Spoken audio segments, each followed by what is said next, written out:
Bismillahirrahmanirrahim. Assalamualaikum warahmatullahi wabarakatuh. Alhamdulillah. Alhamdulillahilladzi hadana bi'abdihil mukhtari man da'ana ilaihi bilidhni wa qad nadana labbaika ya man dallana wa hadana. Allahumma salli ala sayyidina Muhammad qamaril wujud fi hadzal yawm wa fi kulli yawm wa fi yawmil maw'ud sirran wa jahran fid dunya wal ukhra wa ala alihi wa sahbihi wa sallim. Amma ba'd. Hadratul kiram, para habaib, para kiai, para masyayikh, saudara-saudara kami yang hadir di tempat ini, Sayyid Al-Ustadz Ahmad Ridho dan Sayyid Al-Ustadz Muhammad Haikal, Abna Sayyidil Walid Al-Habib Faisal bin Ali bin Abdullah Al-Hamid, seluruh para masyayikh Kiai Tobri dan seluruh kiai yang hadir di tempat ini. Tak lupa yang terhormat Bapak Kepala Desa Bengkak dan semua kepala desa yang hadir di tempat ini, seluruh jajaran takmir masjid, hadirin hadirat, para pecinta majelis ilmu yang dimuliakan oleh Allah Subhanahu wa taala.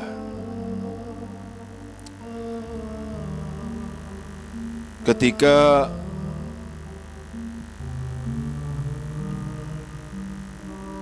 Allah Subhanahu wa taala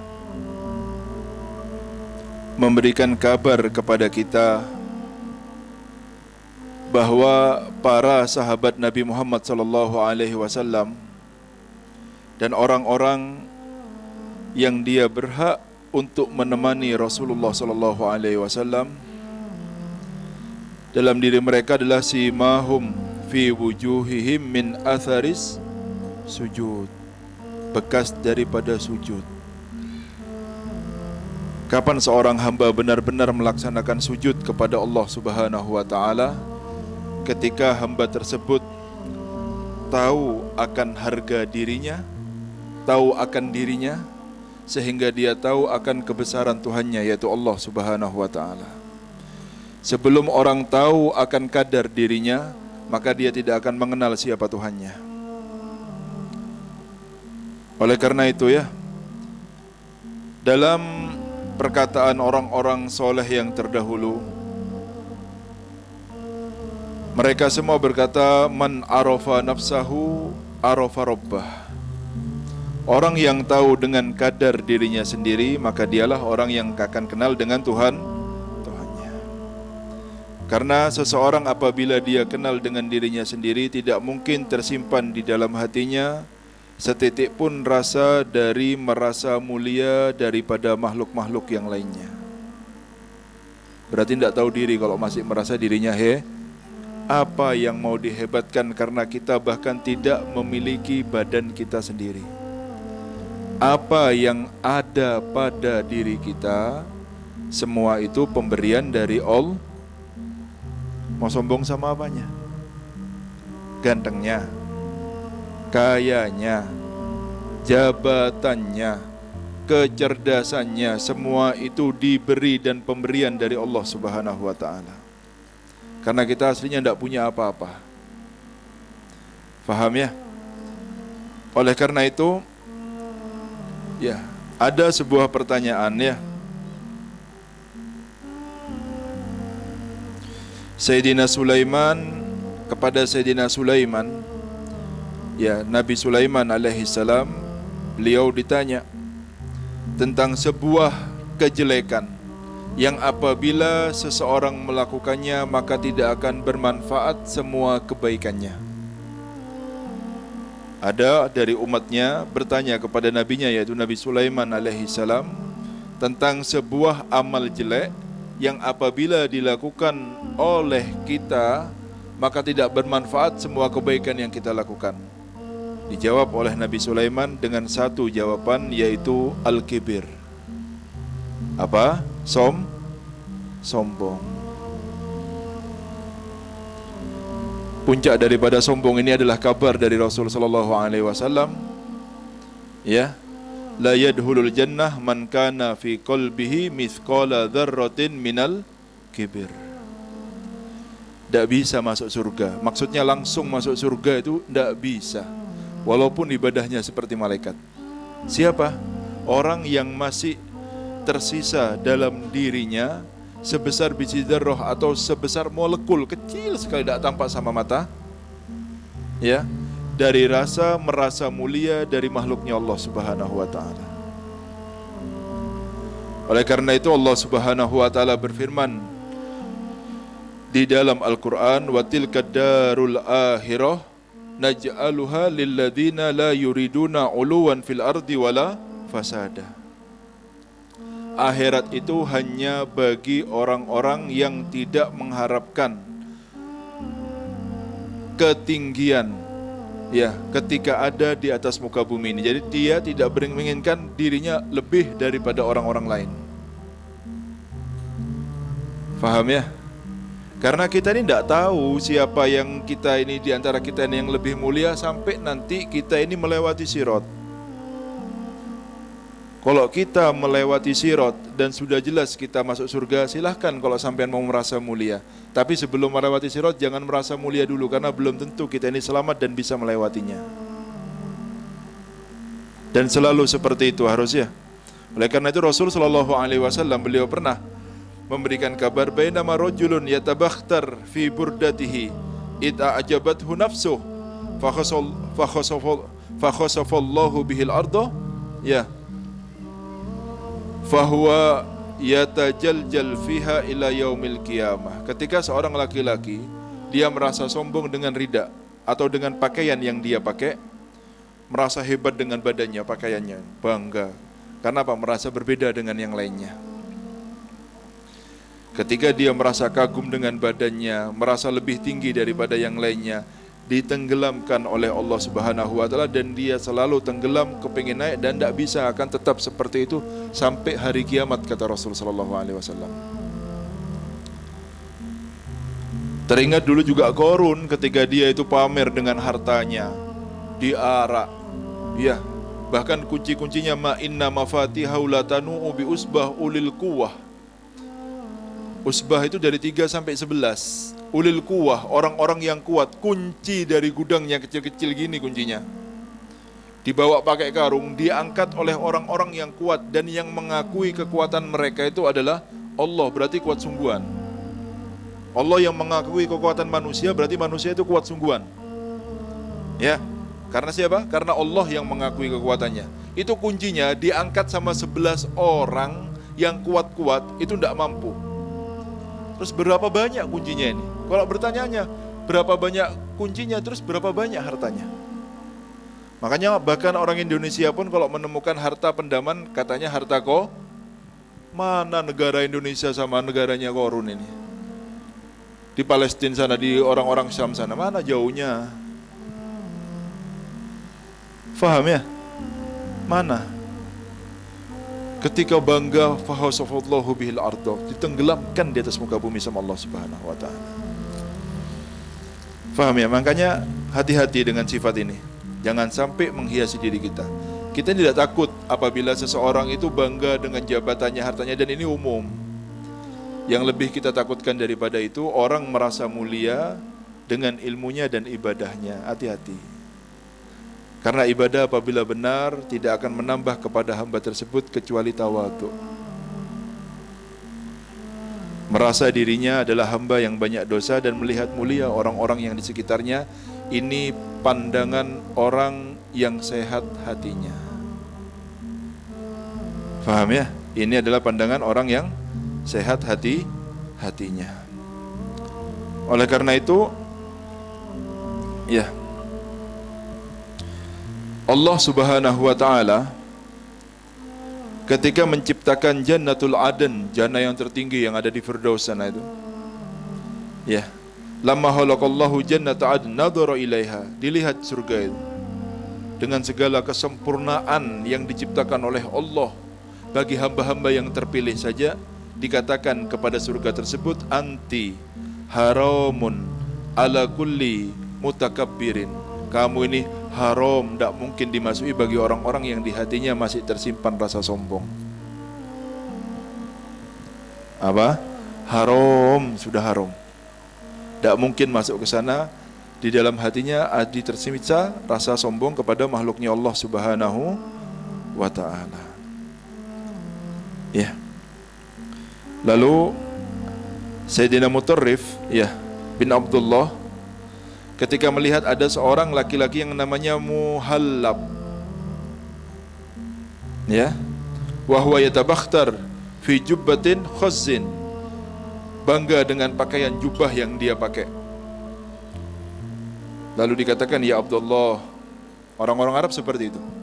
Jadi kalau manggil namanya seseorang yang tidak dia kenal, biasanya dipanggil dengan ya Thayyib, wahai orang yang baik. Wahai orang yang baik. Kalau tidak kenal yang lain, kadang-kadang dipanggil ya Abdullah, wahai hambanya Allah. Jadi kita tidak tahu nama orang mau manggil ya Abdullah, dipanggil wahai hambanya Allah. Seperti itu kebiasaan orang-orang Arab ya. Ini bangga sama bajunya. Ya. Lalu dikatakan, ya Abdullah, wahai hambanya Allah, cara berjalan seperti ini adalah cara berjalan yang dibenci oleh Allah Subhanahu wa ta'ala. Ya. Lalu Muhallab ini yang pakai baju bangga sama badannya ini berkata, kamu tidak kenal siapa saya? Ngomong apa? Kamu tidak kenal siapa saya? Langsung dijawab sama Sayyidina Mutarrif, bala saya kenal. Ini pertama daripada kamu adalah nutfah madhirah. Kamu ini dulu sebelum jadi manusia, kamu cuma sperma. Apa? Ada yang tidak terbuat dari sperma atau manusia ini? Semuanya dari sperma.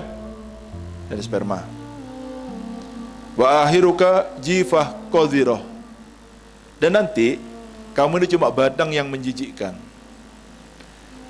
Dan ketika hidup, wa baina dzalika, di antara kamu menjadi sperma dan jadi bangkai, selalu membawa adhirah, kotoran yang ada dalam perutnya. Saya tahu kan siapa kamu? Kamu ini dulunya sperma, nanti jadi batang, ketika hidup selalu bawa kotoran dalam perutnya. Itu kamu.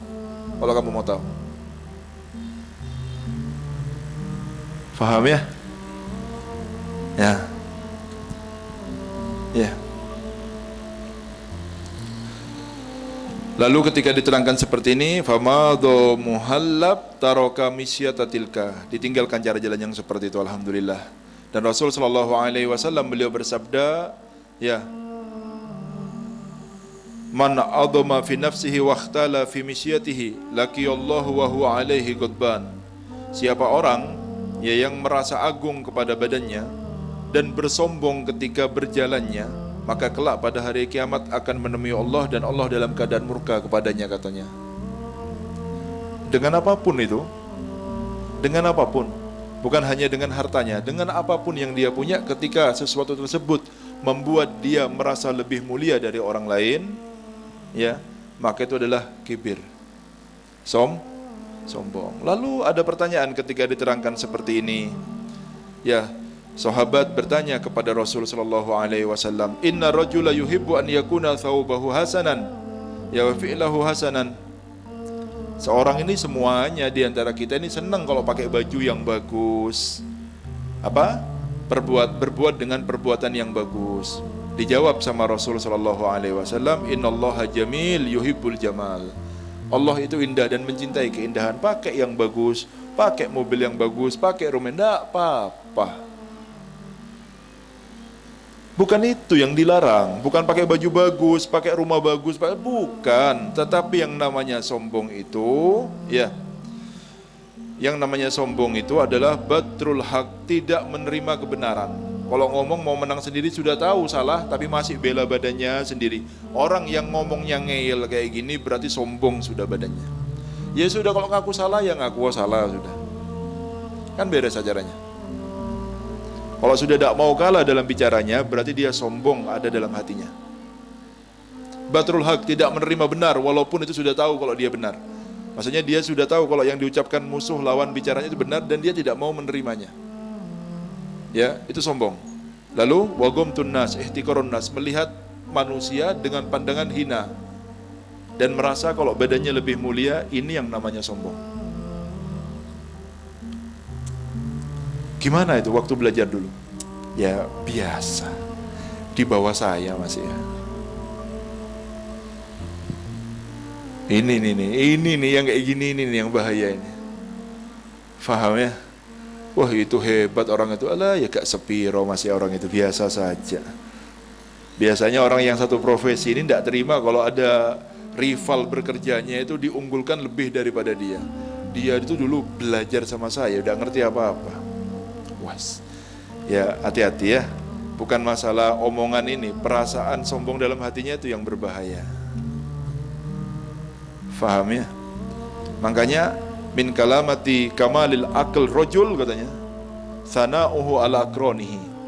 Dari tanda sempurnanya akal seorang laki-laki ketika dia bisa memuji orang yang satu profesi sama dia. Masya Allah itu hebat luar biasa, sempurna. Itu tanda kesempurnaan akal seorang laki-laki, karena dia itu tidak akan berkurang derajatnya ketika dia memuji lawan daripada profesinya. Tidak ada apa-apa, tidak rugi antum itu. Justru orang akan salut, kok ada masih orang yang seperti ini. Ini adalah nawadiruz zaman, orang-orang yang nadir, yang jarang di zaman ini ada seperti ini.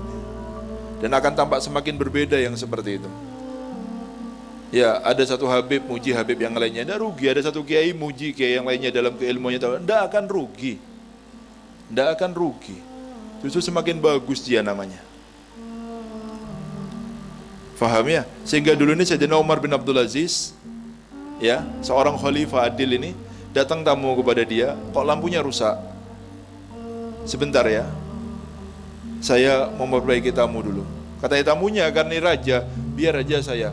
Bukan dari muru'ah, dari sebuah kemuliaan, kehormatan, ketika ada tamu kepada kita dan ada masalah di rumahnya, kita menyuruh tamu kita untuk memperbaikinya. Tidak, biarkan saya.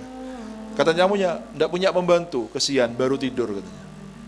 Akhirnya naik sendiri, dibaiki sendiri, ya, turun nemeni tamunya. Kok dikerjakan sendiri wahai khalifah, katanya. Saya naik Umar, turun tetap Umar. Apa ada yang kurang daripada saya?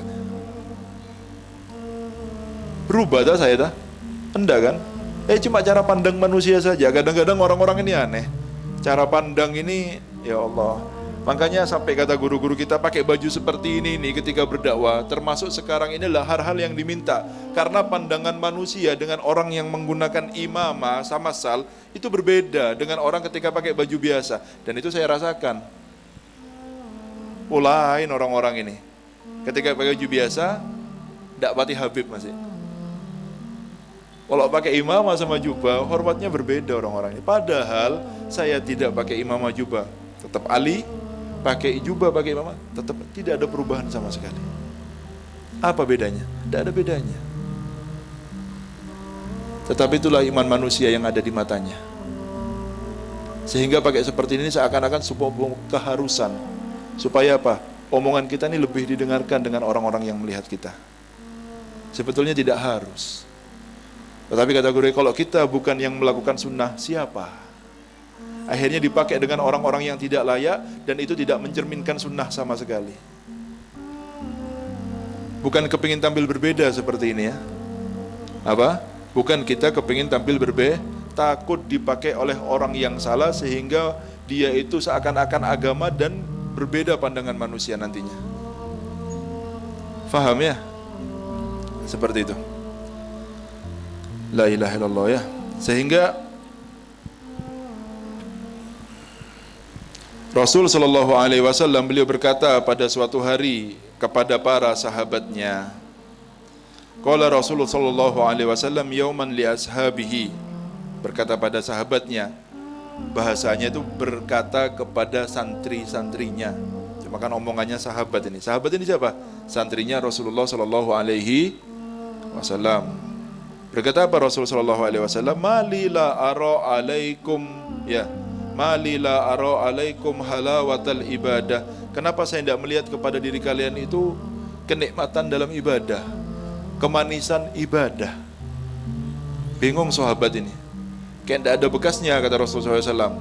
Ditanya sama para sahabat, ya ma halawatul ibadah ya Rasulullah, apa itu kenikmatan ibadah, manisnya ibadah? Dijawab sama Rasulullah, at-tawadu. Apa? At-tawadu. Lalu kita kepengen tahu, belajar bagaimana sih cara mudah kita ini supaya tawadhu. Kan seperti itu. Gimana caranya? Sehingga seorang santri tanya kepada gurunya, "Wahai guru, ajari saya bagaimana tawadhu." Gampang. Kalau melihat anak kecil, katakan kepada diri kita bahwa orang ini dosanya lebih sedikit daripada kita.